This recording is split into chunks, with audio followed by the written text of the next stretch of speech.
Alright, alors on est rendu à la préparation du négatif au coulage.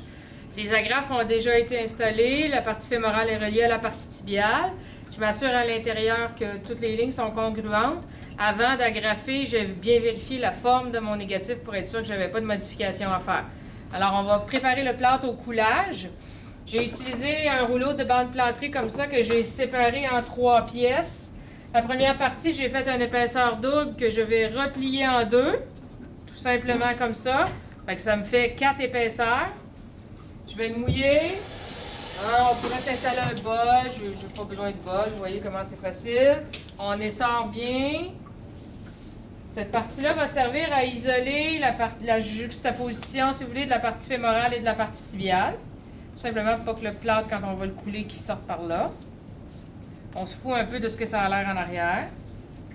On s'assure de vraiment venir rentrer la bande plâtrée ici pour être sûr qu'on n'aille pas de jeu puis que le plâtre mouillé coule par là.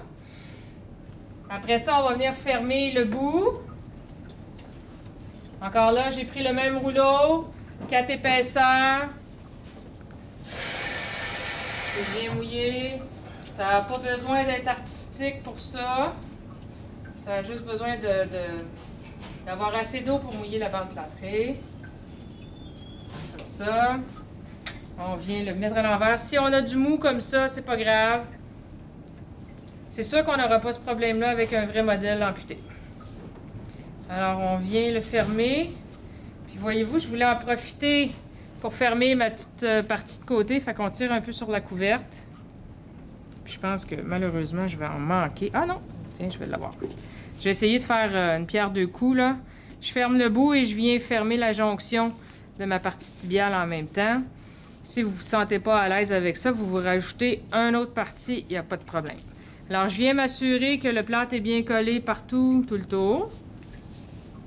Ce qu'il y avait de mou est maintenant rendu à l'intérieur. Je fais juste le retourner et puis je vais aller le placer comme il faut. Dans le fond, excuse-moi, je vais me mettre les doigts là. Je viens juste m'assurer que dans le fond, c'est retroussé là, pour pas que ça cause trop de problèmes, malgré que c'est pas bien grave. Après ça, il va me rester à fermer la partie postérieure qui correspond à la cuisse, si vous voulez, à la partie postérieure de la cuisse.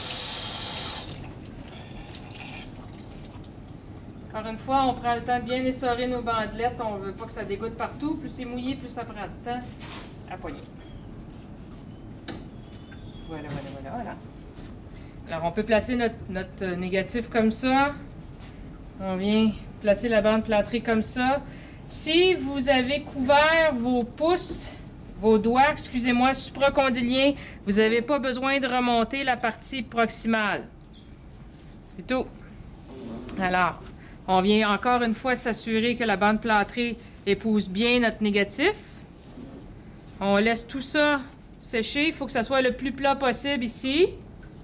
On laisse tout ça sécher. Puis après ça, on va être prête à mettre du sable et le plâtre. Alors voilà, la préparation au coulage du négatif.